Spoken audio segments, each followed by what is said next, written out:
Ever since I was 6 years old, I played soccer for the daycare in New Minas. I realized I was the weakest link. So yeah, anyways.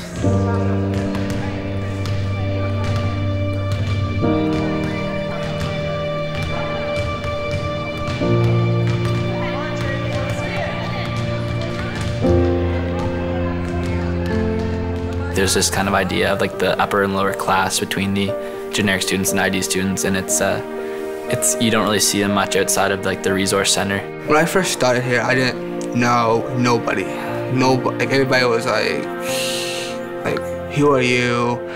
What do you want? Kind of thing. They don't get a chance to be on a team with not even just amongst themselves, but just like being a part of generic students. It kind of makes them feel more inclusive. Is that the word? Inclusive. Yeah, sorry. Makes them feel more inclusive.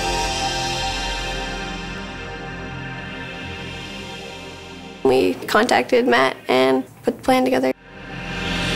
My role's been introducing or exposing them to an opportunity, and that opportunity is Play Unified. It's a program that is sport-based, and it kind of forces the issue of putting athletes with and without intellectual disabilities on the same teams. I was a little taken aback by it. I didn't know who was going to like it and who wasn't, but after the first week, everyone was asking, like, when's the next practice, when's our first game, and they were all really excited to get started. Once we got going, everybody's personality just jumped right out, and like we all became friends really fast. One of our practices, parents came and they said that they've never seen their kid go into a group and give a high five or cheer or whatever, and like they've always been so independent.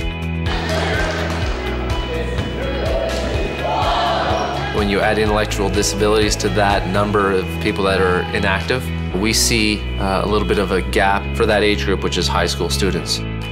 So instead of pulling them out of their safe haven, which is high school, we decided to bring a program that we were somewhat aware of and see if it could work. Our first scrimmage was a little bit one player running the floor, but we took a break and we said, like, no one can move with the ball, you have to pass and move the floor, and that kind of brought like the flow to the game. And now we've introduced dribbling again because the skill development has brought us there. Once everybody's in the gym, we do a warm-up. So one of our favorites is in the middle. We pass the ball, call each other's names just to make everybody familiar with each other, kind of like an icebreaker, I guess. Then we do like dribbling up and down the court, just work on skills until everybody's ready to scrimmage, and then we bring out the music and we have a lot of fun. I do not know where I would be today without Jake and Emily and Matt, who actually brought this activity back in my life. You guys should be very proud of the steps you guys have made in making this possible. So I know that you guys have been practicing hard, and you know, practice is practice. What truly makes you feel a part of a team is when you look the same and when you're in the same uniform. So on behalf of Special Olympics Nova Scotia, the Government of Canada and the Canadian Progress Club present you guys with your uniforms. Like your uniforms? Pretty cool, eh? They're awesome. That is Sharon's. Woo!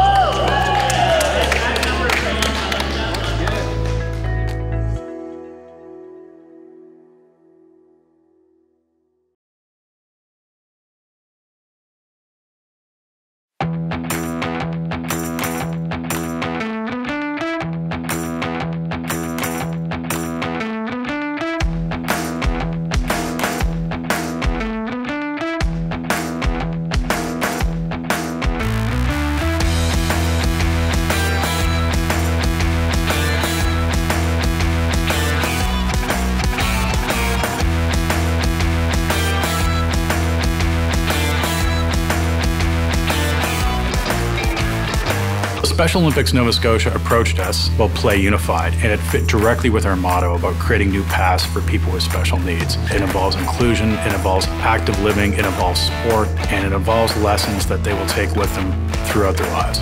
We contributed about $18,500, and we're going to be looking for more sponsors to roll this out across the province.